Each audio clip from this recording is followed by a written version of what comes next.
Knives are engaged. Isang coffee shop naghihintay sila Lain para sa taong kakatagpuin niya. Hindi niya akalain na sa dami ng pinagdaanan nito sa China ay makakabalik pa rin ito ng buhay at makakasama ang pamilya nito. Habang malayo na naglalakbay ang isipan, isang babaeng nakasuot ng itim na sombero at itim na face mask ang lumapit sa mesa kung saan naghihintay sila Lain. At bagaman simple lang ang suot nitong denim pants at long sleeve, ay kitang-kita pa rin ang magandang figura ng katawan nito. Nang makita nila Lain ang mga mata nito ay tuluyan ng tumulo ang kanyang luha. Hindi siya makapaniwala na nakatayo ngayon sa harapan niya si Veronica. Ikaw na ba talaga yan, Veronica? Umiiyak na tanong nila Lain sa babae. Tumango naman ito bilang sagot kaya sa labis na tuwa nila Lain, ay napalundag siya sa babae at niyakap ito ng mahigpit. Aakala ko wala ka na. Sobrang saya ko talaga dahil makaligtas ka ng gabing yon, umiiyak na saad nila Lain.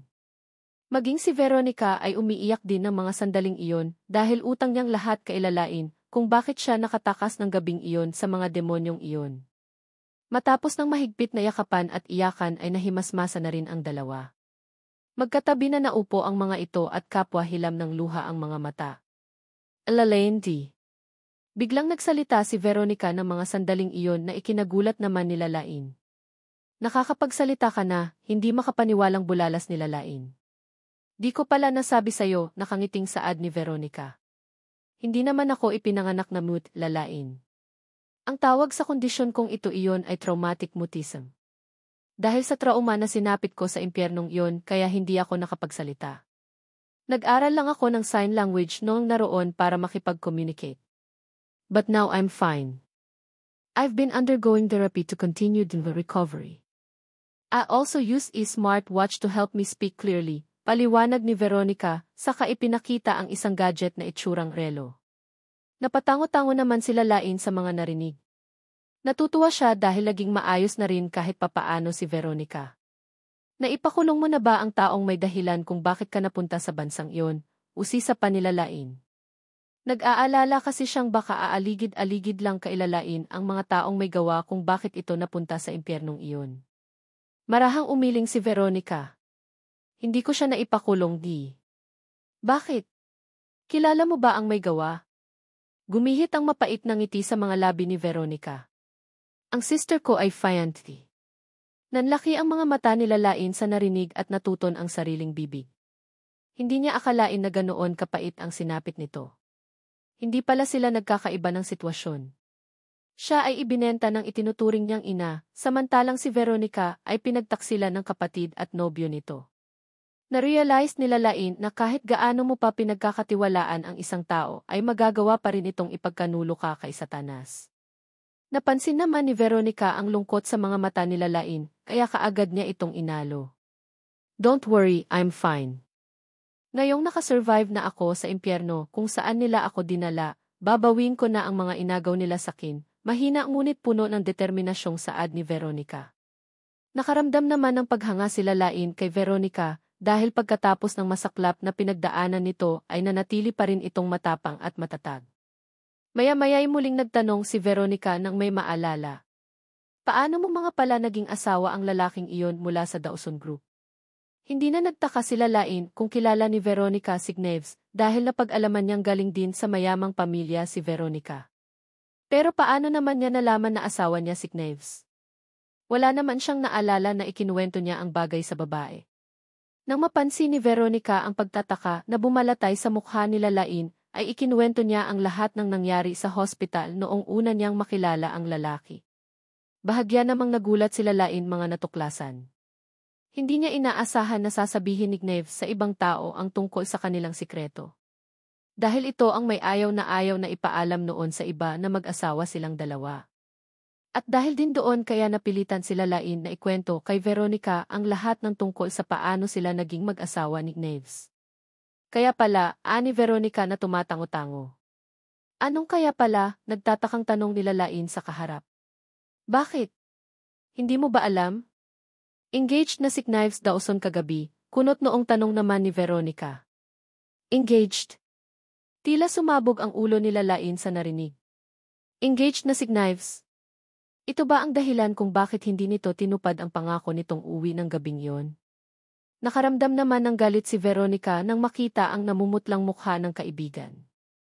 Ang pinakaayaw niya sa lahat ay ang mga lalaking A-squared pal. Invited kasi ang sister ko sa engagement party at ito ang post niya Instagram, dagdag pa ni Veronica, sa bailahad ng cellphone niya.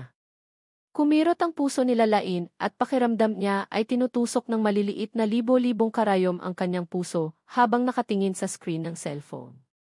Sa larawan ay kitang-kita niya si Knaves na kasama si Gwyneth, at sa likuran ng mga ito ay naka-flash sa malaking screen ang mga katagang i-engagement party. At base sa marangyang background ay masasabi niyang ingrande ang setup ng engagement party na iyon. Nanlabo ang mga paningin ni Lalain ng mga oras na iyon. Parang pinipiga ang kanyang puso dahil sa labis na sakit na nararamdaman. Malinaw na sinabi sa kanya ni Knaves na wala itong gusto kay Gwyneth.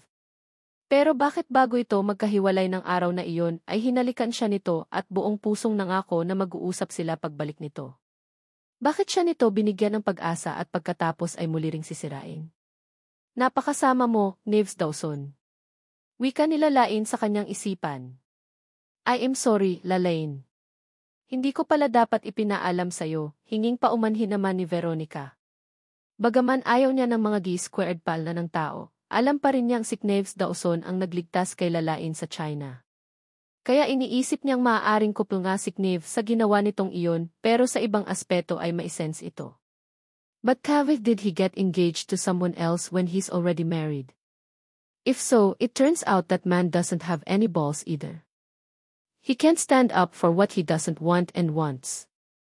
Muling sumama ang mukha ni Veronica dahil sa realisasyong iyon, sa kamarahang hinaplo si Lalain sa likod para kumalma ito. Huwag ka nang malungkot, Lalain. Ipapakilala na lang kita sa mga friend ko, anang Veronica. Wala siyang talent para mag-comfort ang isang tao, pero dahil kaibigan niya si Lalain, ay hindi niya naman matiis na makitang nasasaktan ito. Nagbalik naman sa wisyo si Lalain at dahil ayaw niyang mag-alala ang kaibigan kaya pilit siyang ngumiti. Ayos lang ako, Veronica. Matamang pinagmamasdan ni Veronica si Lalain ng mga sandaling iyon. Napakaganda nito sa panlabas na anyo, lalong-lalo na ang kalooban. Pero hindi niya akalain na sa kabila ng maganda nitong qualities, ay nagawa pa rin itong lokohin ang taong mahal nito. Maganda ka, Lalain. Marami ka pang makikilala na mas higit sa kanya, muling pagpapalubag loob ni Veronica. Mapait na napangiti si Lalain. Hindi na niya kaya pang magmahal dahil lagi na lang siyang sinasaktan ng mga taong mahalaga sa kanya. Wala sa sariling tumayo si Lalain sa kinaupuan, subalit hindi pa man siya nakakahakbang ay na out of balance na siya at umikot ang kanyang paningin. Lalain, bulalas ni Veronica na maagap na nasalo si Lalain, subalit nawala na ito ng malay. When the cold-hearted falls in love.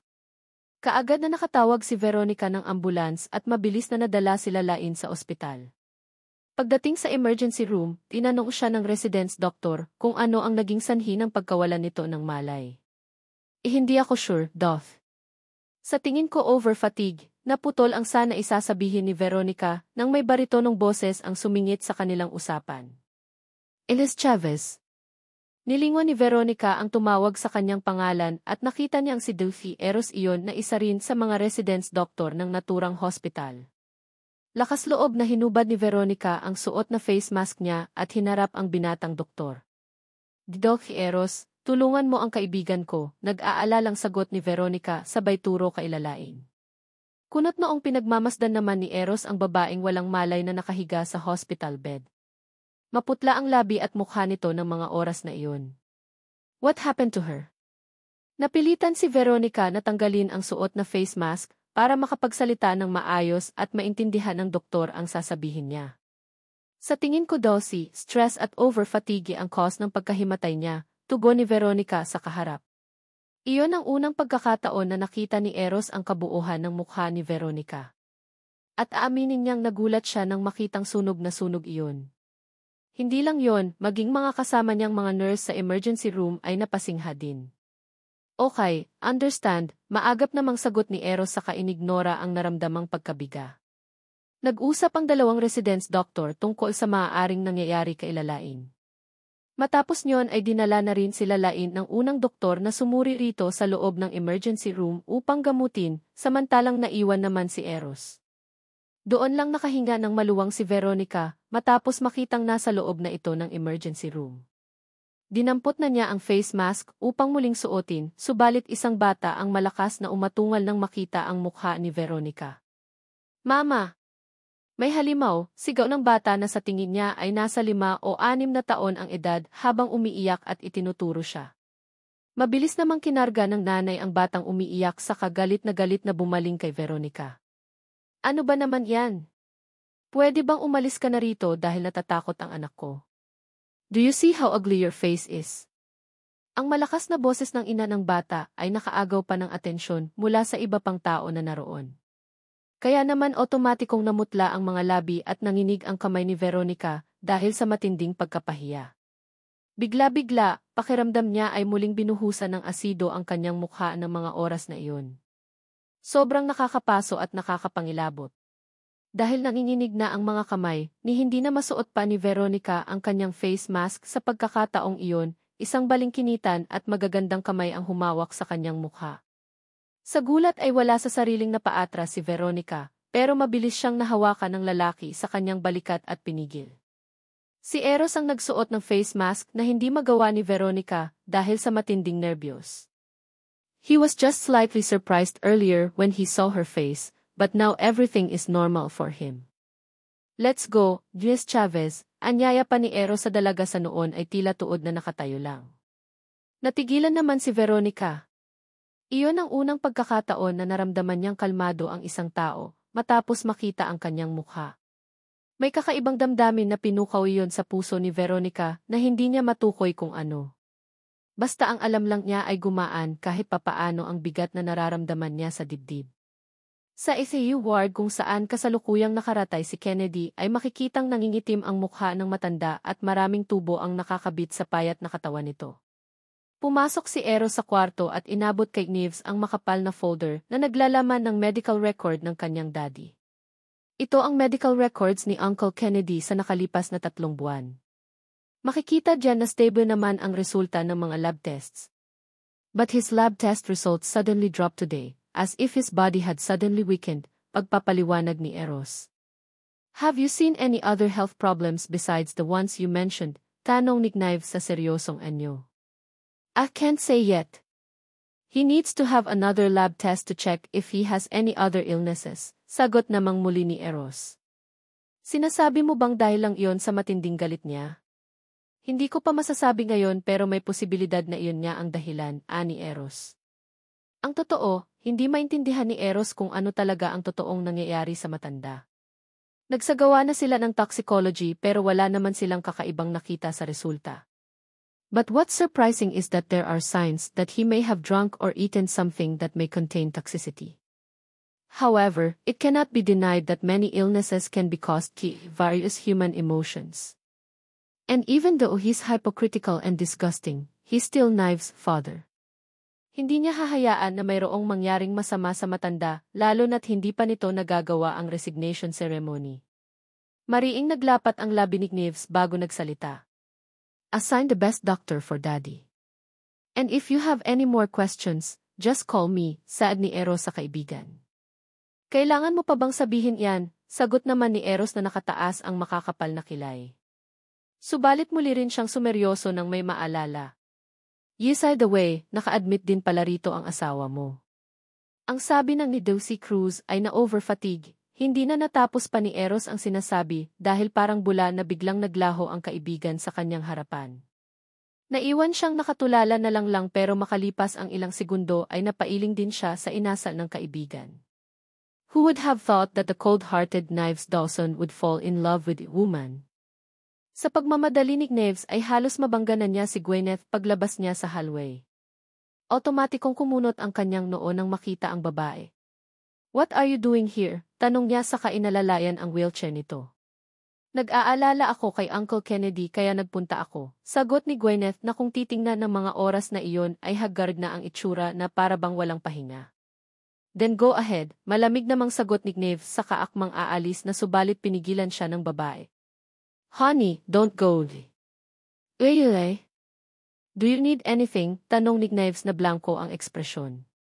Honey, di ko alam kung ano ang pinagtatalunan ninyo ni Uncle Kennedy pero hindi pa maayos ang lagay niya. So for the sake of Uncle's health, let's pretend to be engaged until he gets bettered.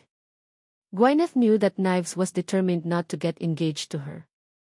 And after thinking about it all night, she decided to back off and not rush things.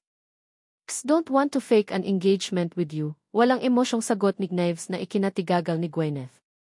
Sumama ang mukha niya. Ibinaba na nga niya ang sarili para sa lalaki pero bakit hindi man lang nito na-appreciate ang lahat? Knives, pati ba sakin galit ka? Tanong ni Gwyneth na puno ng hinanakit. Alam kong alam mo na kaya ako nag-donate ng liver kay Uncle Kennedy dahil di. Mahal kita. Hindi itinuloy ni Gwyneth ang sasabihin dahil alam niyang hindi pa iyon ang tamang pagkakataon. Dahil sa mga sandaling iyon ay okupado pa ng ibang babae ang puso nito. Kung di ako nag-donate ng liver kay Uncle Kennedy, hindi sana ako nakoma at naratay sa kama ng matagal. Hinaing ni Gwyneth na namumula ang mga mata at tila maiiyak na. Fate is too playful. Kung di ako nag-donate ng liver kay Uncle Kennedy, hindi sana ako nakoma at naratay sa kama ng matagal. Habang sinasabi iyon ay sinikap ni Gwyneth na maging kaawa-awa sa harapan ni Knives nang sa gayon ay mapapayag niya ito sa gusto niya. 3 years of exile life were wasted because of the coma. Then what did he gain? You'll leave me in the end, dagdag pa niya. Matiim na tumitig si Knives sa babae bago sinabing, bukod sa engagement, lahat ng kondisyon ay kaya kong ibigay sa'yo. Pag-isipan mong maigi. Nang makita muling aalis si Knives ay mabilis na nagsalita si Gwyneth. I don't want anything else. All I want is for you to support me someday when I need you. Buong pagtataka naman pinagmasdan ni Knives. Hindi niya maintindihan kung ano ang ibig nitong sabihin. After woke up from the coma, many people laughed at me because they said, was worthless because of F condition. Pati ang pamilya ko ay naging usap-usapan sa lugar namin. So please, for the sake of our friendship over the years, I only have this small request, see. Napatango naman si Knives. Okay, promise you. Hindi naman kalabisan ang gusto nitong mangyari. As long as what she wants isn't an engagement, he has no problem with whatever she wants. Napuno ng kasiyahan ang dibdib ni Gwyneth, kaya naman nayakap niya ang lalaki sa baywang nito. Thank you, honey. Napakasaya ko di. Subalit isang tunog ng nalaglag na cellphone ang pumukaw sa dalawa. Nang mag-angat ng tingin si Knives, nakita niyang nakatayo si Lalain sa koridor at namumutla ang mukha dahil sa mga nakita. Samantala, na-discharge na si Lalain dahil ang sabi ng doktor ay dala lang iyon ng stress at over-fatigue kaya siya nahimatay. Pinayuhan lang siya nitong magpahinga at kumain ng tama bago siya pinauwi. Kasalukuyan niyang hinihintay si Veronica ng mga oras na iyon na nagpaalam na magbabanyo lang sandali pero hindi niya akalain na makikita niya ang dalawang iyon na sweet sa isa't isa. Mas masakit pala sa dibdib na makita sa personal na magkasama ang dalawa, kaysa sa picture na ipinakita sa kanya ni Veronica. Pakiramdam niya ay huminto ang kanyang mundo habang unti-unting dinudurog ang kanyang puso ng mga sandaling iyon. Ang buong akala ni Lalain ay matapang siya, pero ang makita ang taong mahal niya na kasama ng ibang babae sa ganoong sitwasyon ay naduduwag siya. Natatakot siyang muling tumingin sa mga ito dahil baka humagulhol siya sa harap ng dalawa at magmukha lang siyang kawawa. Wala sa sarili kinuha ni Lalain ang cellphone niyang na nalaglag sa sahig saka walang lingon-lingon na tumalikod. Mabilis ang kanyang mga hakbang na parabang may humahabol sa kanya ng mga oras na iyon. Kunot noon namang sinundan ng tingin ni Knives ang papalayong babae at saka akmang susundan ito nang makaramdam niyang may humihila sa kanyang pantalon. Pagtingin niya, si Gwyneth iyon na nakatingala sa kanya at namumula ang mga mata. Honey, nahihilo ako. Pwede mo ba akong dalhin sa doktor? Nakikiusap na saad ni Gwyneth sa lalaki.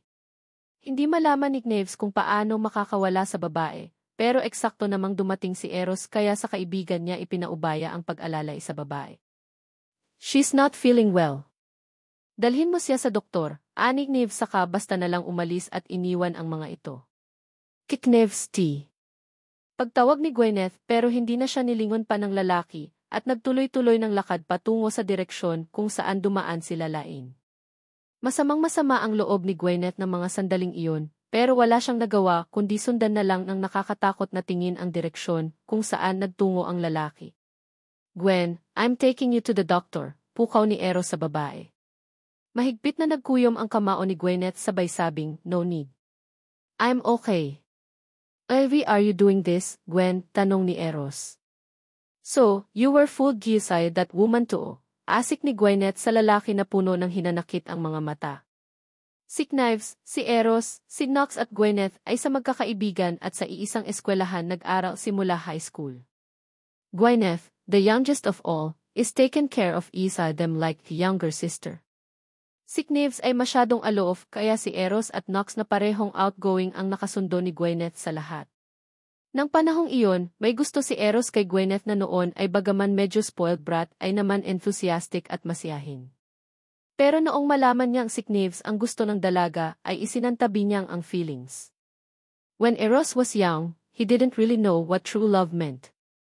But in his heart, he considered Gwyneth to be someone special and he didn't want her to go astray. "Gwen, I think you should stop this.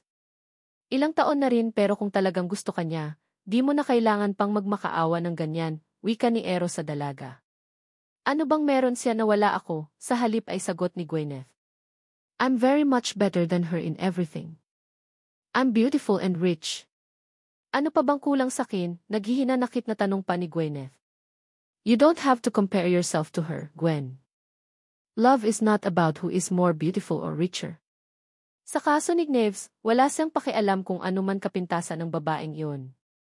"So no matter what you say, he won't listen to you." Lalong sumama ang mukha ni Gwyneth matapos marinig iyon mula kay Eros. But Knives didn't love her in the first place, did he? If Knives loved her, why would he leave the country after they got married? Muling katwiran ni Gwyneth.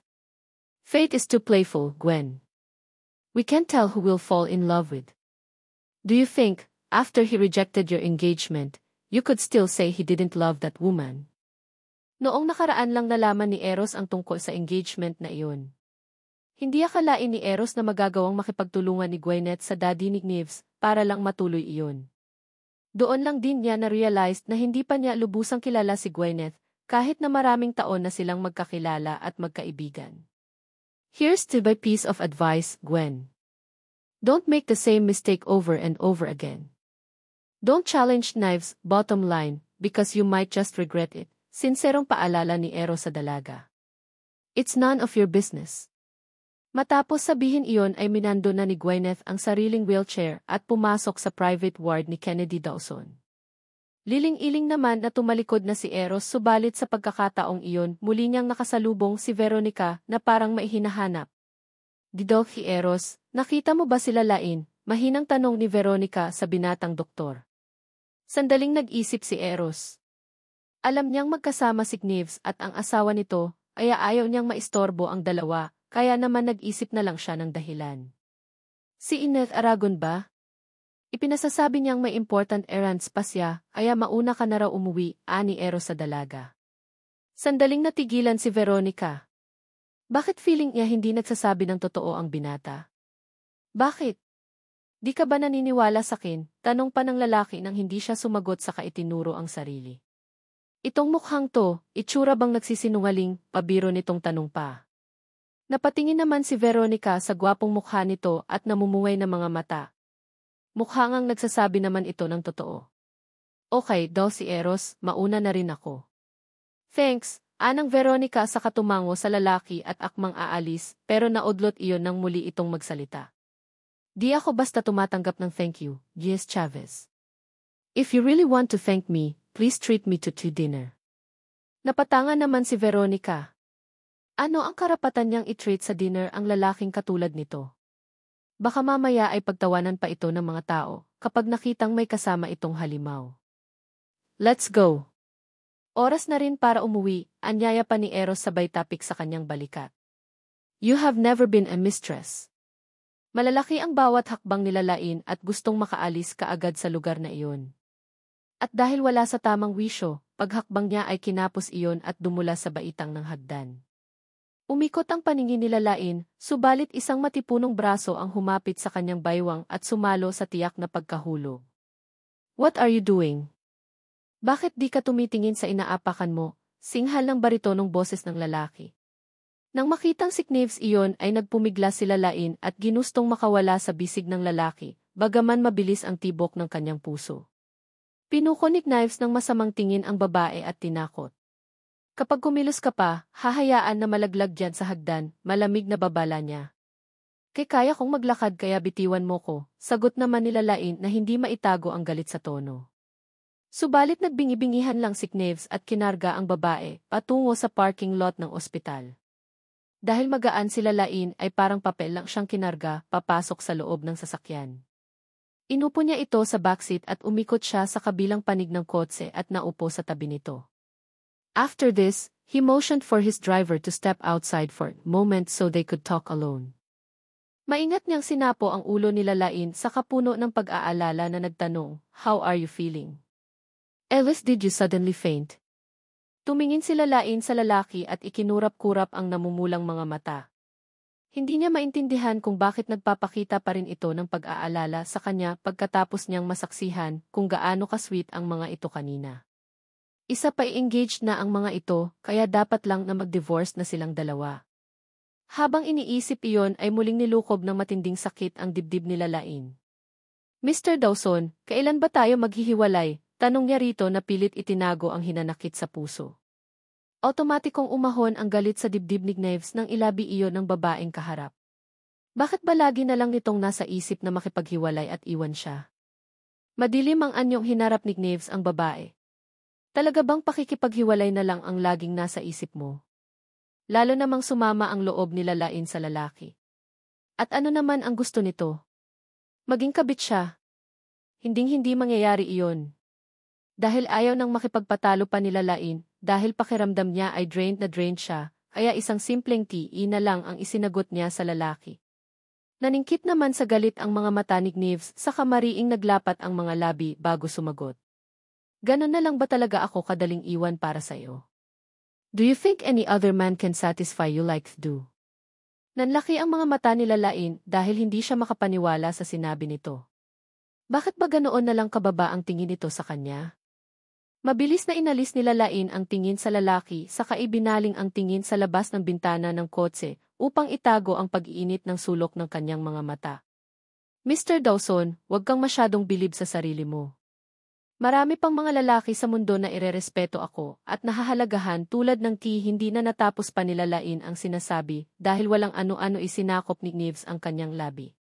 Mainit at mapusok ang paraan ng paghalik ng lalaki na para bang sabik na sabik ito ng mga oras na iyon. He missed Lalaine so much and if there hadn't been a problem, he would have kept his promise to talk to her that night. Hindi tumugon sila Lain sa halik na iyon at sa halip ay tumulo ang kanyang mga luha. Gusto niyang kumawala sa mga halik nito, subalit mahigpit siyang yakap ni Knives at ni hindi siya makakilos pa. Nalasahan ni Knives ang luhang naglalandas sa pisngi nila Lain kaya doon siya natauhan. Nagtangka siyang punasan ang mga luha nito, subalit tinabig nito ang kanyang kamay at saka tumingin sa kanya na hilam ng luha ang mga mata. Knives, talaga bang gusto mo lang akong gawing mistress, kaya ayaw mo akong palayain? Puno ng hinanakit na tanong nila Lain. Mistress, kunot noong sagot naman ni Knives. Nang makita na patuloy pa rin ito sa pagpapanggap na walang alam ay diniretso na ito nila Lain, kahit na napakasakit na sa kanya pamanggagaling iyon. Hindi ba engaged na kayo ni Gwyneth? Nanigas ang ekspresyon ng mukha ni Knives at saka nang lalalim ang mga matang pinagmasdan sila Lain. How did you know? Kaya kung ganoon, kung hindi ko nalaman ay wala ka palang balak na sabihin sakin. Nila Lain na mapait na napangiti. At ano? Patuloy mo lang akong gagawing parausan mo. Sandaling na nahimik si Knives at nakatitig lang kay Lain bago muling sumagot. No way. Muling tumulo ang luha ni Lain ng mga sandaling iyon. Hindi na talaga niya maintindihan ang lalaki. Pakiramdam niya ay pinaglalaruan lang nito ang damdamin niya mga sandaling iyon.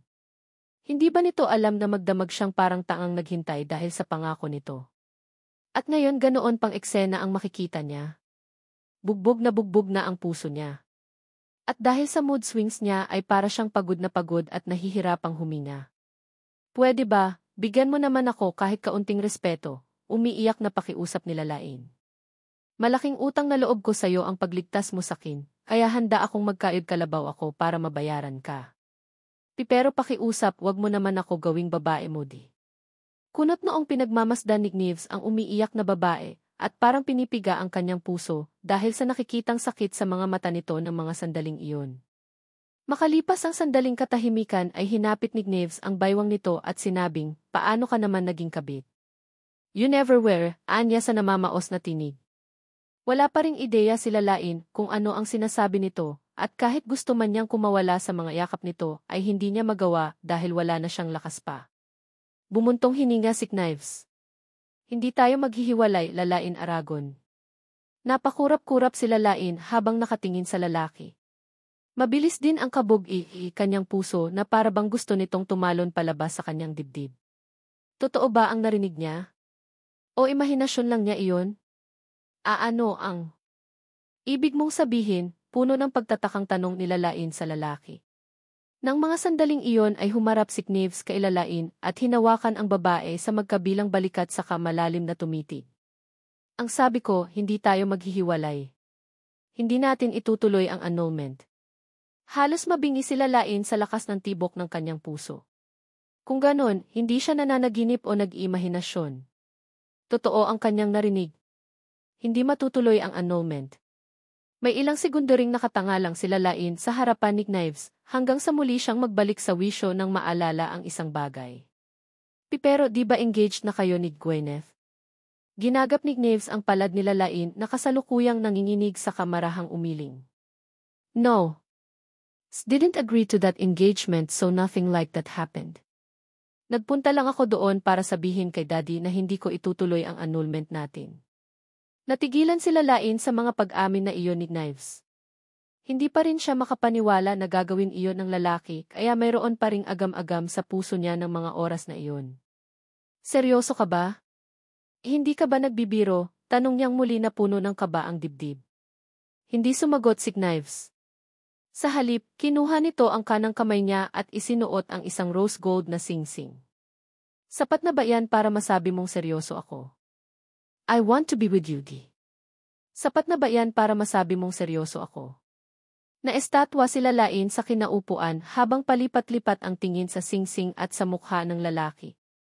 At bagaman may kadiliman ang loob ng kotse at kitang-kita naman niya ang mga mata ng lalaki na tila ba kasing kislap ng mga bituin. I've been preparing it for a long time. I really intended to give it to you last night but something unexpected happened.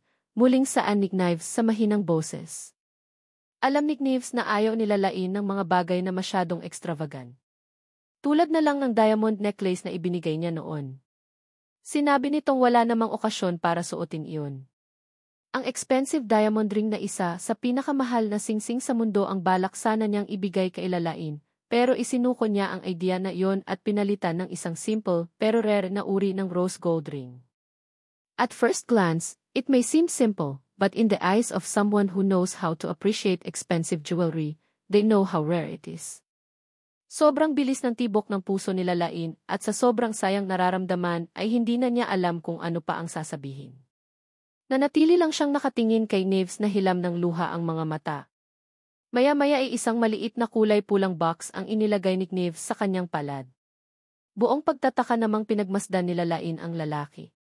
Ngayon ikaw naman, utos ni Gneves na may pilyong ngiti sa labi.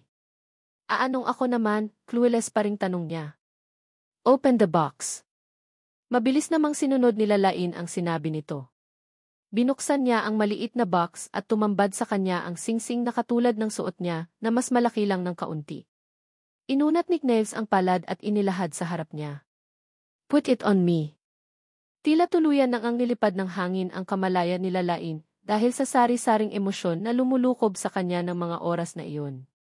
Wala sa sariling isinuot niya sa daliri ni Gneves ang singsing na iyon habang nanginginig ang mga kamay.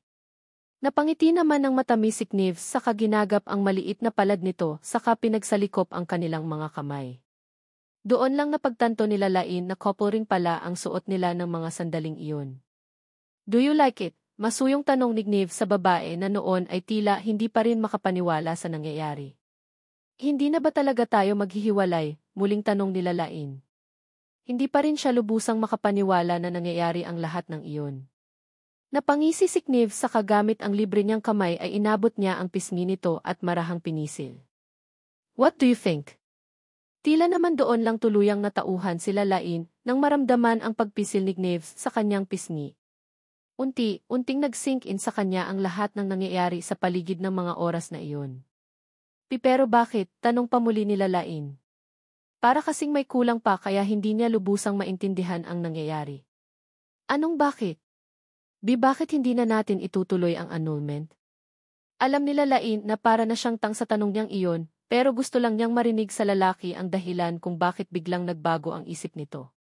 Ayaw niyang basta na lang mag-a-assume na may feelings din ito sa kanya. Gusto niyang sa bibig nito mismo galing kung sakaling totoo nga ang hiling ng kanyang puso. Sa tingin mo Lain Aragon, ano ang dahilan kung bakit nagpunta ako sa China para sa'yo? Nakataas ang kilay na tanong ni Neves. Bakit nga ba? Lakas loob niyang tanong. Napakamot na lang si Neves sa kanyang kilay. Talaga bang ganito kaslow ang babaeng wala pang experience sa relasyon? Dahil gusto ko lang, nakangising sagot ni Neves na sinadyang asarin ito. Lihim na naikuyom nila Lain ang kamao. Nang aasar ba ito?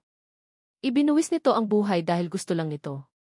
Ang labo mo, inis na tura nila Lain saka nagtangkang bawiin ang kamay na hawak nito, subalit nabigo siya dahil mahigpit nitong hawak iyon. You're so slow, pambabara naman ni Knives.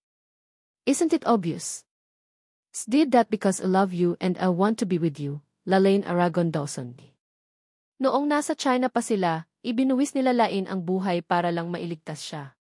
At para kay Knives, iyon ang pinakatangang desisyon na ginawa nito. Pero sino ba namang babae ang gagawa ng katangahang iyon? Walang iba kundi ang babaeng kasama niya ng mga sandaling iyon lang. Sila Lain Aragon lang ang babaeng mahal niya. Walang idea si Knives kung kailan niya naramdaman ang bagay na iyon. He didn't expect to fall in love because he was the type of person who didn't care about others.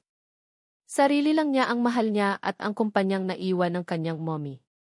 Indenial pa siya noong una. He thought he was only attracted to Lalaine because she was an amazing partner in bed. But as time goes on, he becomes jealous when she's with another man.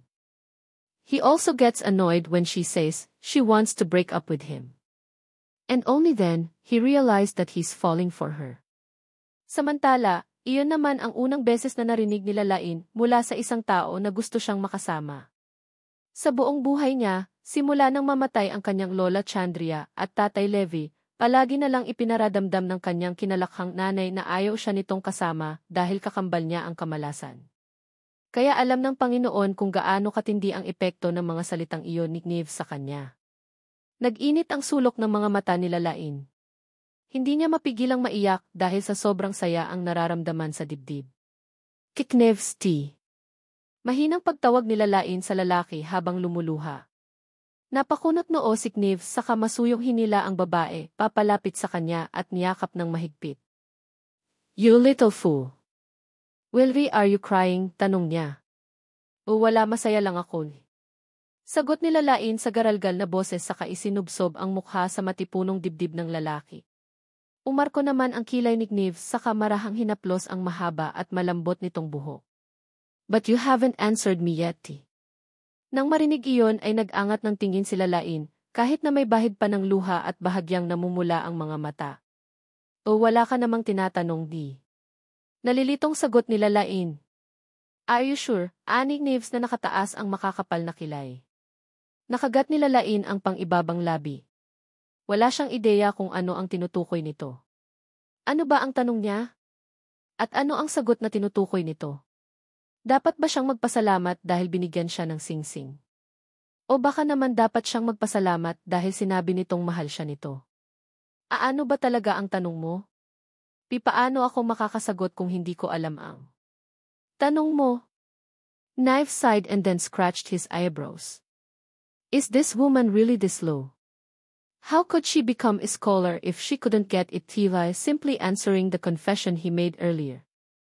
Damn it! She makes him so nervous. I've confessed envy feelings for you. Oh, what's your answer now? Tanong ni Knives habang nakatitig sa mga mata nito. Lihim pa siyang napamura dahil sa tanang buhay niya ay iyon ang unang beses na nautal siya sa harap ng isang babae. Nang marinig iyon ay naging malinaw na kailalain ang lahat. Umiti siya ng matamis at sinabing, hindi ko na kailangan pang sagutin yan, Knives Dawson. Dahil mahal na kita bago mo pa ako mahalin. Feels like a dream. Hindi ko na kailangan pang sagutin yan, Knives Dawson. Dahil mahal na kita bago mo pa ako mahalin. Kumabog ng malakas ang dibdib ni Knives ng mga sandaling iyon. It was the first time he had heard such a confession and he felt like he wanted to jump from the overflowing joy in his heart. Really? Mahal mo ako matagal na? Naninigurong tanong niya kay Lalain. Nahihiya namang tumango si Lalain sa kamuling isinubsob ang mukha sa kanyang dibdib. Masuyo namang hinawakan ni Knives ang babae sa baba nito upang muling magtama ang kanilang mga paningin. At kahit luhaan ang mga mata nito ng sandaling iyon, kitang-kita pa rin niya ang emosyon na nakapaloob sa mapupungay nitong mga mata. Thank you for loving me, Lalain Aragon, and forgive me for everything I have done wrong to you. Masuyong saad ni Knives, saka walang sabi-sabing sinakop ang labi nito. Mabilis ding gumanti ng halik si Lalain sa lalaking pinakamamahal. Walang pagsidlan ang saya sa kanyang dibdib dahil ganoon pala ang pakiramdam na mahalin ka pabalik ng taong mahal mo. Nangunyapit si Lalain sa batok ni Knives at saka sinabayan ang mapusok na halik nito. Hindi na siya dapat mahiya sa lalaki dahil unang-una ay legal naman niya itong asawa. Makalipas ang mainit na halik na namagitan sa dalawa, kapwa hinihingal ang mga ito ng maghiwalay. Ituloy natin mamaya, pilyong tanong ni Knives sa babae at saka hinalikan ito sa. Namula naman ang pisngi ni Lalain sa sinabi nito, pero marahan siyang tumango. Teka, paano nga pala si Gwyneth? Tanong ni Lalain nang maalala ang babae. What about her? Kunot noong tanong naman ni Knives. Diba, siya ang babaeng gusto ni Uncle Kennedy? In that case, they should both get married. Sumimangot naman si Lalain sa narinig. Ano ba? Seryoso ako. Paano kapag nalaman ni Uncle Kennedy na hindi natin itutuloy ang annulment? Baka kung anong gawin niya sa'yo pati kay Luke. Puno ng pag-aalalang tanong ni Lalain sa lalaki. Sa pagkakataong iyon ay sumeryoso ang anyo ni Knives. I won't let that happen. Sa oras na may gumalaw sa inyo, mananagot siya sa akin, matigas at seryosong tugon naman ni Knives. Nang marinig iyon ay naging palagay ang loob ni Lalain. Magtitiwala siya kay Knives at alam niyang hindi siya nito pababayaan. Maraming salamat, Knives. Masuyong wika ni Lalain sa asawa sa kayumakap sa matipunong braso nito. You don't need to thank me. That's my responsibility as your husband, ani Knives sa kahinalikan siya sa noo. And about Gwyneth, you don't need to worry. She's known for a long time that I don't have feelings for her. Di naman siya ganon katanga para pilitin ang bagay na siya lang ang may gusto, muling paglilinaw ni Knives. Nang marinig iyon ay mas naging panatag ang kanyang loob. Ngayong naging maayos at malinaw na ang lahat sa kung anong namamagitan sa kanila ni Knives, ay mas naging payapa ang dibdib ni Lalain. Pero hanggang sa mga sandaling iyon ay hindi pa rin siya lubusang naniniwala na nangyayari ang lahat. Natatakot siyang baka nananaginip lang siya at paggising niya ay bumalik na sa dati ang lahat. I'll check on Daddy's condition first, and then I'll go back to the company. I'll have the driver take you home first. Just wait for me. Promise, I'll be home early. Is that okay with you? Masuyong wika ni Knives sa asawa. Marahan namang tumango si Lalain. Sige, hihintayin kita. Wala ba akong goodbye kiss? Pilyong tanong pa ni Knives, saka hinawakan siya sa baba. Nag-inig ang pisngi ni Lalain nang marinig iyon. Pero katatapos lang natin. Kulang yon. I want you to read Kisty. Ani Knives saka walang kahirap-hirap na binuhat si Lalain at inupo sa kandungan niya. Humawak naman si Lalain sa batok ng asawa habang nakatitig sa gwapong mukha nito. Sinong mag-aakala na mamahalin siya ng lalaking katulad nito? At bago pa man makapagsalita si Lalain ay inangkin na ni Knives ang labi niya. Masuyo siya nitong hinalikan habang ang dalawa nitong kamay ay nakayakap sa kanyang baywang. The two kissed as if they were starving for each other. They didn't care if they were in the car or in the parking lot at that moment. For the two lovers, it felt like they were the only two left in the world. Matapos na pag-uusap na iyon ay inutusan ni Gneves ang driver na iuwi na sila Lain sa Dawson Residence. Kailangan pa kasi niyang bumalik ng kumpanya dahil marami pa siyang kailangan tapusin na paperworks. Pero nangako naman siya kay Lain na hintayin siya dahil uwi siya ng maaga. Nang makarating naman sila Lain sa naturang hotel residence, kaagad niyang binuksan ang kanyang cellphone. Nang malaglag kasi iyon ay basta na lang itong namatay kaya hindi niya natawagan man lang si Veronica para ipaalam kung nasaan siya. Nang makitang mayroong text message ang kaibigan, mabilis niya itong nireplyan at humingi ng pasensya dahil bigla na lang siyang nawala nang hindi nagsasabi. Balak din niyang sabihin kay Veronica at Abay ang tungkol sa plano nila ni Gneves na huwag ituloy ang annulment pero gusto niya ay sa personal niya ito sabihin sa dalawang kaibigan. At dahil sa tingin niya ay magiging maayos naman ang lahat sa pagitan nila ni Gneves, ang poproblemahin naman niya ay ang paghahanap ng trabaho. Kinontak niya ang dating niyang boss na si Mrs. Tupaz kung saan kinukuha siyang artist sa shop nito. Mabilis naman itong nag-reply sa kanya, at natuwa ito nang malamang wala na siyang balak pa na mag-aral abroad sa ngayon. Pero syempre, gusto pa rin niyang ituloy ang kanyang pangarap sa oras na matiyak niyang bumubuti na ang lagay ni Luque. Matapos nilang makapag-usap ni Mrs. Tupaz sa telepono, sinabi nitong pwede na siyang mag-umpisa sa trabaho anumang oras na gustuhin niya. Lain, maghanda ka sa Friday. Bibigyan kita ng project na tiyak na makikilala ang talent mo, masaya pang pagbabalita ni Mrs. Tupaz. Natigilan naman sila Lain sa narinig. Okay lang ba sa mga customers na ako ang maghahandle ng mga projects nila? Nag-aalin lang ang tanong nila Lain sa kabilang linya. Graduate man siya pero alam niyang kulang pa rin ang kanyang karanasan pagdating sa trabaho. Ayaw naman niyang mapahiya si Mrs. Tupaz sa pagrekomenda nito sa kanya. Wait! Hindi mo pa ba alam? Ang coffee shop kung saan nakadisplay ang mga drawings mo ay naging center of attraction. Maraming humanga at bumilib sa masterpiece mo, masayang pagbabalita pa ni Mrs. Tupaz. Kaya ang gusto ng owner ay mag-display pa ng artworks mo sa iba pang branches nila. Talaga po, Mrs. Tupaz, hindi makapaniwalang sagot nila Lain. Hindi niya akalain na magtitiwala sa kanya ang kanilang kliyente, kahit fresh graduate pa lang siya. Aaminin nila Lain na confident siya sa kanyang mga drawings dahil laging maganda ang feedbacks ng mga customer niya. Leon din ang dahilan kung bakit gustong-gusto siyang kunin ni Mrs. Tupaz na magtrabaho sa shop nito. Yes, Hija. Mag-usap na lang tayo ng personal pagpunta mo rito sa shop, okay? Wika pa ni Mrs. Tupaz. Okay po, Mrs. Tupaz. Maraming salamat po, pagpapaalam naman nila Lain. Matapos maputol ang tawag ay nakaramdam ng kapayapaan sila Lain sa kanyang puso. Mukhang unti-unti nang umaayon sa kanya ang lahat. Lihim lang niyang hiling ay maging tuloy-tuloy na ang lahat ng magandang nangyayari sa kanyang buhay at wala nang maging aberya pa. You have qualities that no one else has. 10:00 na ng gabi nang makauwi si Gneves. Subalit dahil pagkaligo ay sa study room naglagi sila Lain, ay walang naabutan ang lalaki sa master's bedroom. Kumabog ang kanyang puso. Natatakot siyang basta na lang itong umalis at muli siyang iwan. Knife searched the entire house until he reached the study room and peeked in. His heart was only silenced when he saw his small figure hunched over the table, busy drawing. Kaagad namang narinig nila Lain ang pagpasok ng lalaki kaya nilingon niya ito. Napangiti siya ng matamis nang makitang si Gneves iyon, sa kabinitiwan ang hawak na lapis at sinalubong ang asawa. Nakauwi ka na? Ang bilis naman, kaswal na tanong nila Lain. Pero bago nagsalita ang lalaki ay ginawaran muna siya nito ng mahabang halik sa noo at labi. Yup!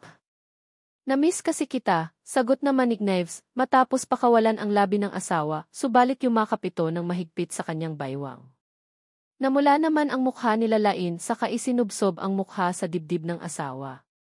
Ready to start work, muling tanong ni Gneves saka dinampot ang drawing niyang isang landscape.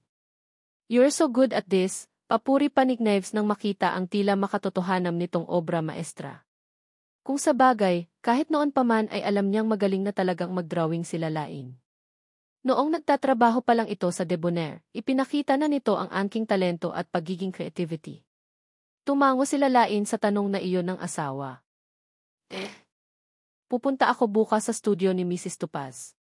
Kinuha ni Gneves ang mga kamay ng asawa at hinala ito patungo sa sofa saka binuhat ito sa paupo sa kanyang kandungan. Niyakap niya ito sa balingkinitang baywang at masuyong hinalikan sa punong tenga.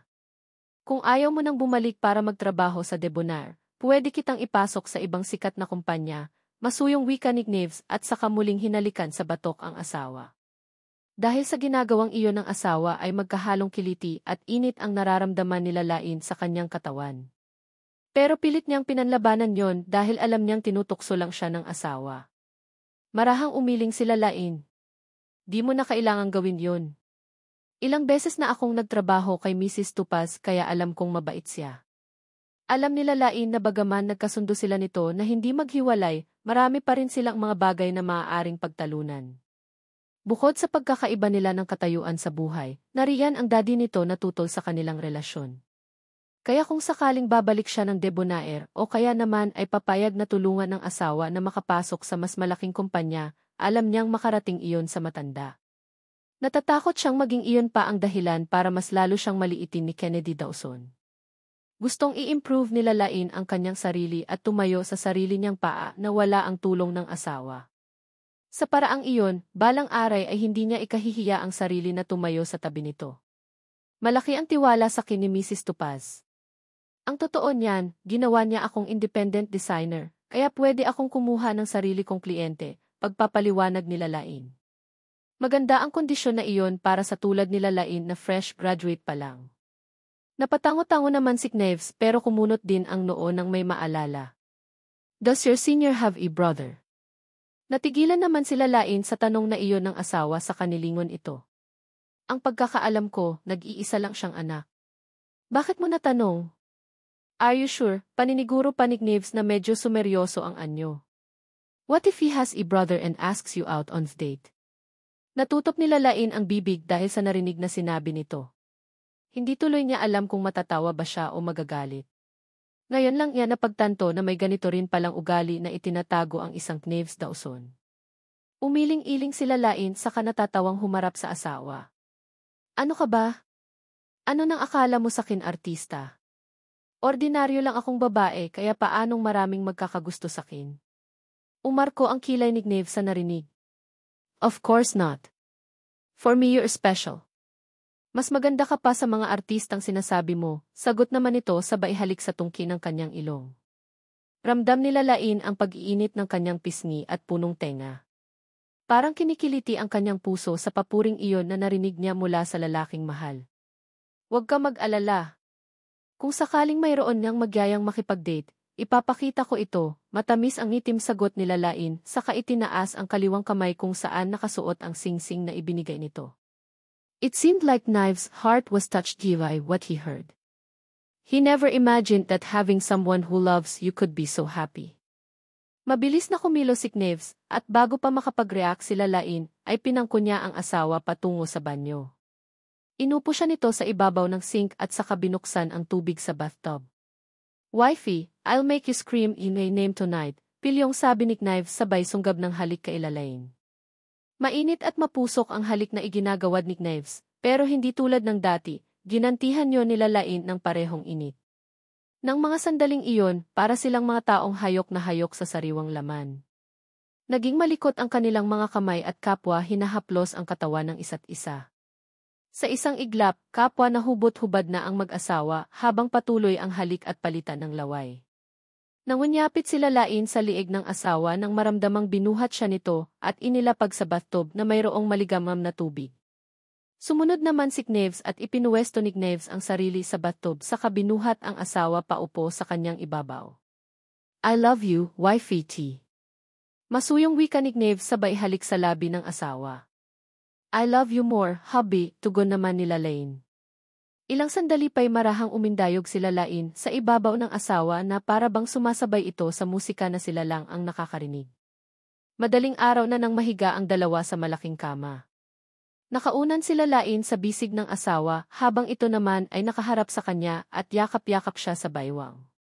Buong pagmamahal na nakatitig sila Lain sa gwapong mukha ng asawa. Sino ba namang mag-aakala na mamahalin siya ng lalaking katulad nito?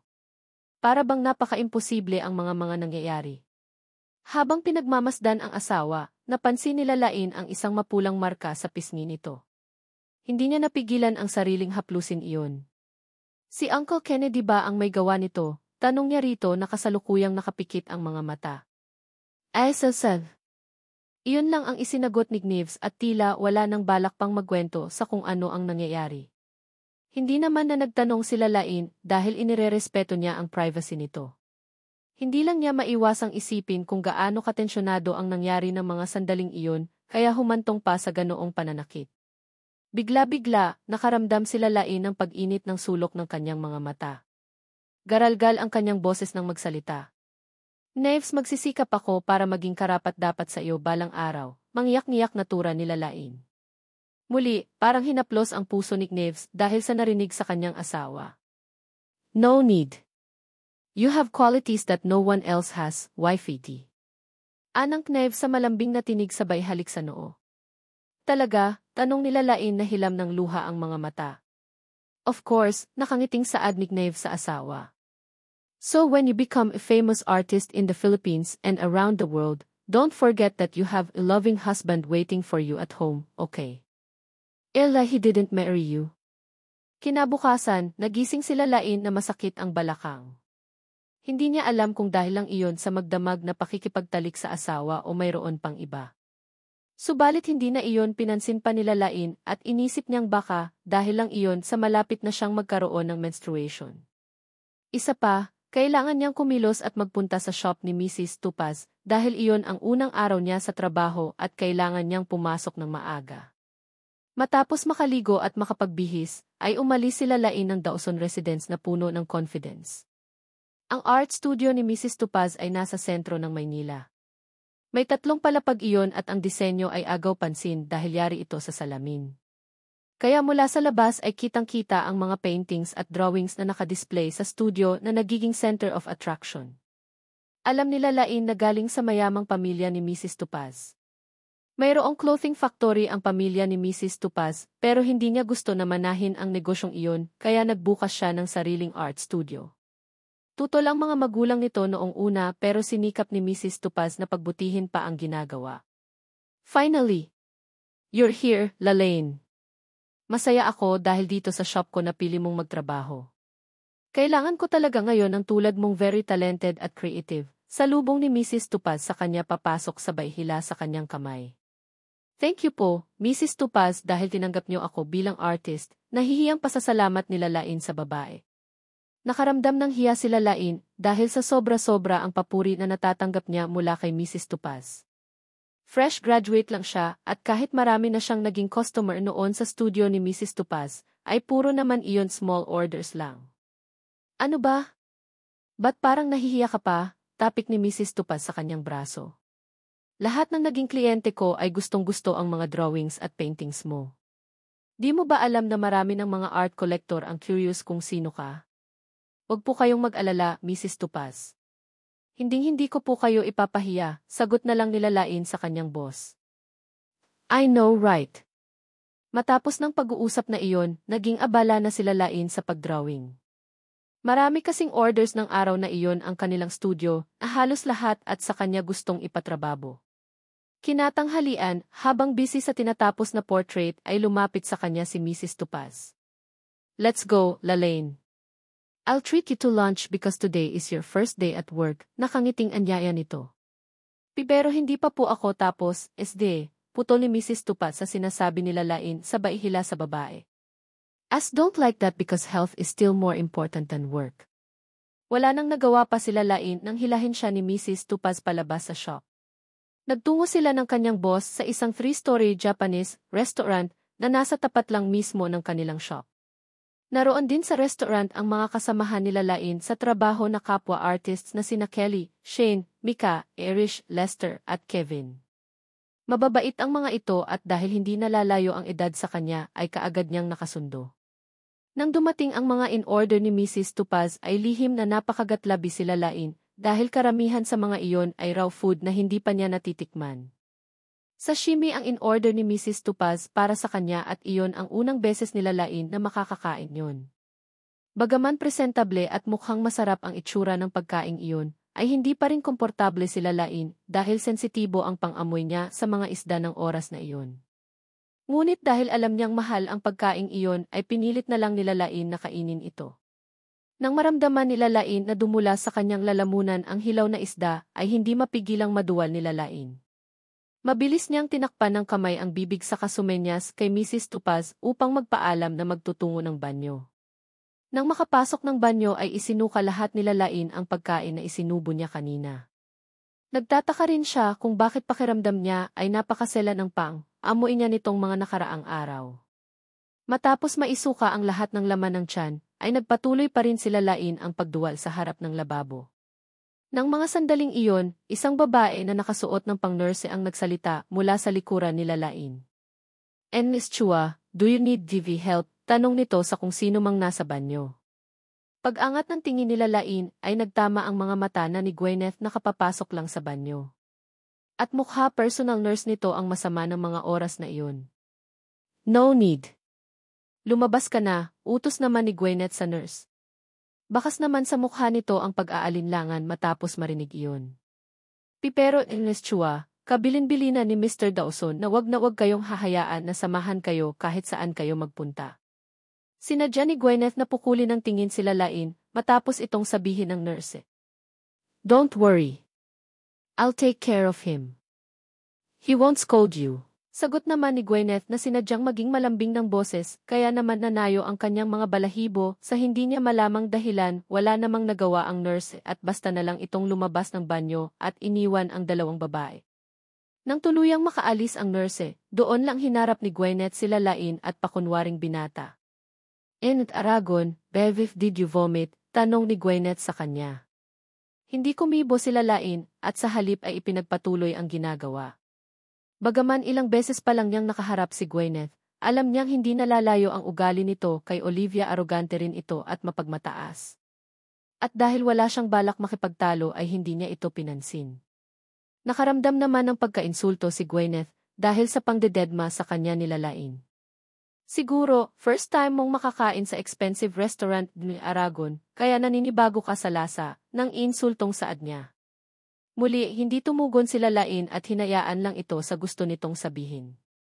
In fact, sometimes eating is like to person. May mga taong hindi kumakain ng cheap food, pero minsan naghahanap din sila ng cheap na pagkain dahil curious sila sa kung ano ang lasa. But then, they realize that cheap food is tasteless and unhealthy. So they go back to delicious, quality food. Naiintindihan mo ba ang ibig kong sabihin, Gin Aragon?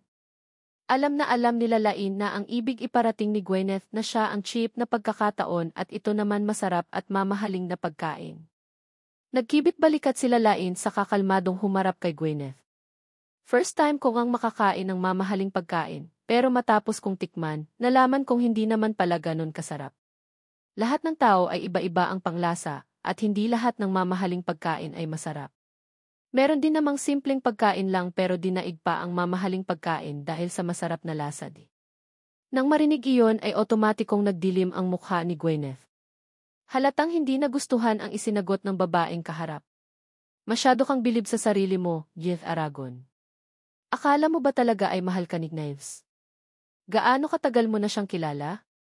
20 years ko na siyang kilala, kaya alam kong sooner or later, magsasawa rin siya sa'yo at maghihiwalay din kayo," mariin at may bahid ng galit na wika ni Gwyneth.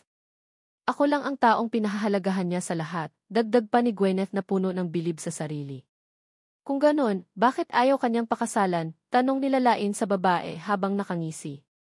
20 years na kayong magkakilala. Dapat pinakasalan ka na niya bago ka pa magkasakit, di ba? Don't ever touch her. Kung ganon, bakit ayaw kanyang pakasalan? 20 years na kayong magkakilala. Dapat pinakasalan ka na niya bago ka pa magkasakit, di ba?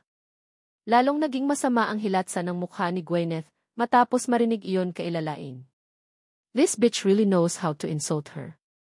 Akma na sanang magsasalita si Gwyneth nang pinutol iyon ng isang pagtawag mula sa labas ng banyo. "Gwen? Are you there?" Otomatikong nanigas ang likod nila Lain nang marinig ang pamilyar na boses na iyon.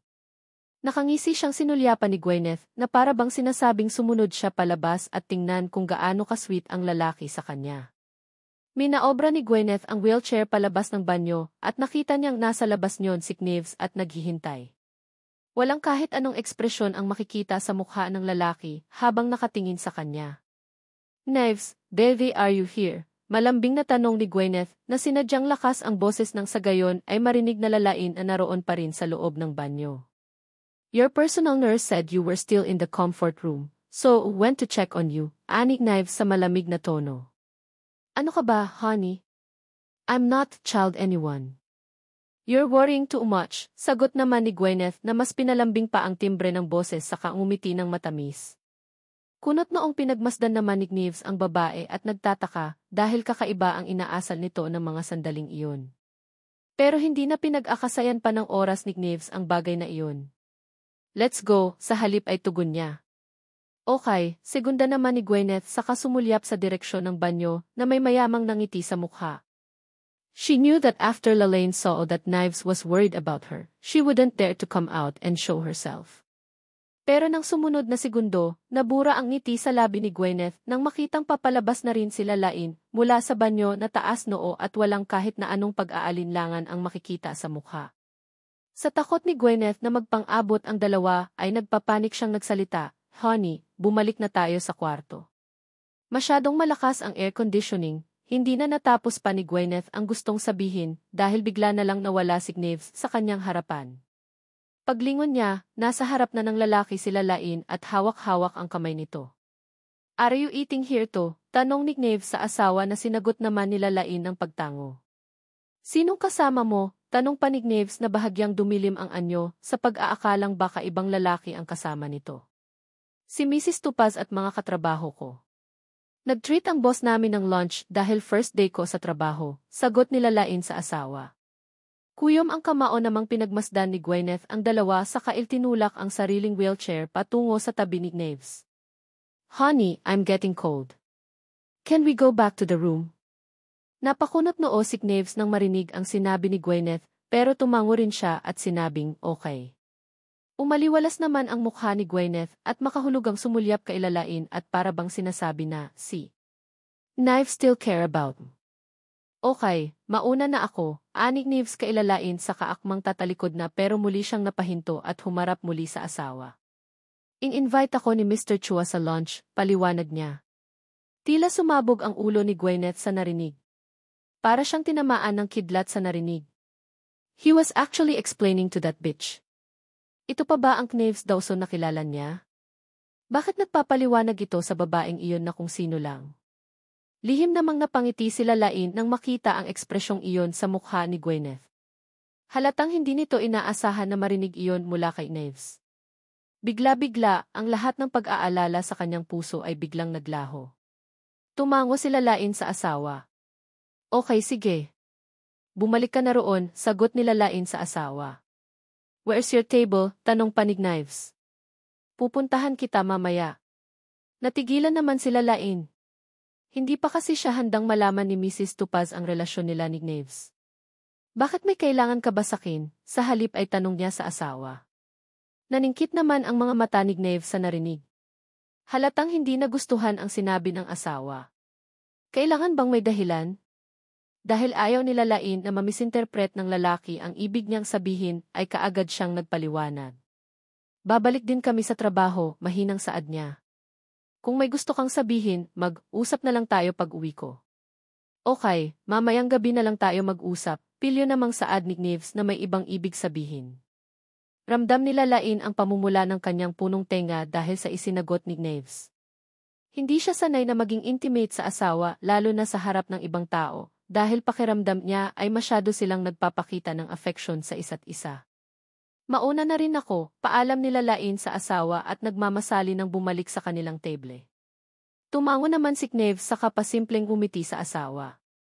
Ihinatid na lang niya ng tingin si Lalaine hanggang sa mawala ito sa kanyang paningin. Wala siyang kamalay-malay na kanina pa siya tinatawag ni Gwyneth. Muli siyang humarap sa babaeng kasama at muling nagbalik sa malamig na anyo. Let's go, walang ekspresyong saad ni Knives kay Gwyneth saka inakay ang wheelchair nito pabalik sa private room kung nasaan ang ama nito. Nag-init naman ang sulok ni Gwyneth dahil sa matinding selos. Hindi pa kailanman naging ganoon ka-affectionate si Knave sa kanya, dahil laging malamig ang pakikitungo nito sa kanya. Pagbalik sa private room ay kaagad na nagpaalam si Knave sa ama ni Gwyneth na si Mr. Chua upang mauna nang umuwi pero nag-insist pa rin ang matanda na magtagal pa siya kahit sandali. But because Knives knew that the old man's goal was to get the project in Makati, he immediately gave in to his wishes. Besides, he didn't have time to stay there anymore. Uncle, ang sekretary ko na po ang bahalang makipag-usap sa inyo tungkol sa project. I have to leave, ani Knave sa malamig na anyo. Pilit namang itinago ni Mr. Chua ang saya dahil muling ibinigay ni Knives Dawson ang malaking project na iyon sa kanya. Okay, Hijo. I know Mr. Miller is reliable. You go ahead. Sabay na lang kami ni Gwyneth na uwi mamaya. Hindi na sumagot pa si Knives. Sa halip ay basta na lang siya tumalikod at lumabas. Mabilis namang sununod si Gwyneth habang tulak-tulak ang sariling wheelchair. Kay Knives, ihahatid na kita palabas, ani Gwyneth habang nakasunod sa likuran ng lalaki. No need. Mahihirapan ka lang kay di mo na kailangan ihatid ako, sagot naman ni Knives sa malamig pa ring tono. Knives, galit ka ba sakin? Tanong ni Gwyneth nang mapansin ang panlalamig ng lalaki. I'm sorry, she didn't know Dad invited you just for that project. Nang i-donate ni Gwyneth ang kanyang liver, maraming project na ibinigay ang Dawson Group sa kanilang pamilya ni Gwyneth. But because his father was greedy, he was still not satisfied. He continued to take advantage of the kindness of the Dawson Group. Huminto si Knave sa paghakbang nang marinig iyon mula kay Gwyneth sa kanyuko ang babae. It doesn't matter. I will give you what you and your father want, ani Knave sa seryosong anyo. Napangiti naman si Gwyneth sa narinig. Napatunayan niyang talagang hanggang sa mga sandaling iyon ay pinahahalagahan pa rin ni Knives ang kaugnayan nito sa kanyang pamilya. But in one condition. Don't ever touch Lalaine, not even a strand of her hair. She's my wife. Don't ever touch Lalaine. Not even a strand of her hair. Parang bombang sumabog si Gwyneth ng mga sandaling iyon. Kanina pa niya kinikimkim ang selos ng matunghayan kung gaano ito ka-affectionate sa babaeng iyon. Bakit ba ganyan mo nalang protektahan ang babaeng iyon? First, you sent Olivia abroad for that woman. And now you're threatening me? Are you really crazy about that woman, Knives? Hindi mapigil ang bulalas ni Gwyneth sa lalaki. Nagdilim ang anyo ni Knives dahil sa mga narinig kay Gwyneth. Naniningkit ang mga mata niyang pinukol ito ng tingin. And who are you to talk to me like that? Tanong niya kay Gwyneth sa malamig pa sa iyelong tono. You have no right to question what's due. She's not just any woman. She's the wife, so I'll make anyone who tries to hurt her pay dearly, saad ni Knave sa nakakatakot na tono. Nakagat ni Gwyneth ang pang-ibabang labi at pinipigilan ang sariling maiyak. Hindi niya matanggal sa sarili na ang lalaking pinakamamahal niya ay may nagmamay-ari na ng puso. I'll give you anything you want in exchange for donating your liver to Daddy. But I'll never marry you, Gwen, dagdag pa ni Knaves na tuluyang ikinaiyak ng babae. Namayani ang sandaling katahimikan sa pagitan ng dalawa at ang tanging maririnig lang ay ang pagsinghot-singhot ni Gwyneth. Subalit makalipas ang ilang minuto ay luhaang nag-angat ng tingin si Gwyneth sa lalaki. If you didn't meet her, is there any hope for you to marry me? Lumuluhang tanong ni Gwyneth. Diretsong sinalubong ni Knives ng tingin ang babae saka walang pag-aalinlangan na sumagot, no because only see you as a friend, diretsong wika niya. At kung bibigyan ako ng chance na pumili ng babaeng pakakasalan ay si Lalaine pa rin ang pipiliin ko. Matapos sabihin iyon ay tuluyan ng tumalikod si Knives sa umiiyak na babae. He knew he had hurt Gwyneth, but that was better than giving her hope for something he couldn't give. Samantala, muling bumalik si Lalaine sa table kung nasaan ang kanyang mga kasamahan. Hindi naman nagtanong ang mga ito kung ano ang nangyari sa kanya, maliban kay Mrs. Tupaz na tumabi sa kanya at pasimpleng nagtanong. Are you okay? Hindi mo ba nagustuhan ang pagkain? Gusto mo mag-order ako ng bago, pabulong na tanong ni Mrs. Tupaz. Mabilis namang umiling si Lalaine sa kanyang boss. Naku! Hindi po, Mrs. Tupaz. Ayos lang po ako. Medyo masama lang po ang timpla ng sikmura ko, sagot ni Lalaine na nahihiya. Okay, ikaw ang bahala. Just tell me if you're not feeling well, okay, muling paalala ni Mrs. Tupaz. Sige po, Mrs. Tupaz. Thank you po, anang lalain na bahagyang natouch sa pag-aalala ng kanyang boss. Hindi rin nagtagal ay nagpasya na ring bumalik sila Lain at ang mga kasamahan sa trabaho. Si Knives, nakasalukuyang nasa parking ng naturang building ay nabistahan ang asawa na papalabas. Naglakad siya upang lapitan sila Lain, subalit nakakailang at hakbang pa lang siya nang biglang tumunog ang kanyang cellphone. Huminto siya sa paglalakad at sinagot iyon nang makitang si Eros ang tumatawag. What? Iritabling tanong niya habang ang paningin ay nakailalain pa rin na kasalukuyang naghihintay sa mga kasamahan. Bro, hurry up. Magpunta ka rito sa hospital. May nangyari kay Uncle Kennedy, saad ni Eros sa kabilang linya. Hindi na sumagot pa si Knives at basta na lang pinatay ang tawag, saka muling sumulyap sa direksyon nila Lain. Wala na ito roon at marahil ay nagbalik na sa trabaho, kaya naman mabilis na rin siyang umalis patungo sa South Manila Medical Hospital. Pagdating sa hospital ay kaagad na dumiretso si Knives sa private ward ng kanyang daddy. Naabutan niya roon si Eros at dalawa pang doktor at nurse na kasama nito. What's going on? Tanong niya kaagad. He went into cardiac arrest and had to be given defibrillators to get his heartbeat back to normal. Sa ngayon, ligtas na si Uncle Kennedy. Kailangan na lang niyang bantayan, ani Eros.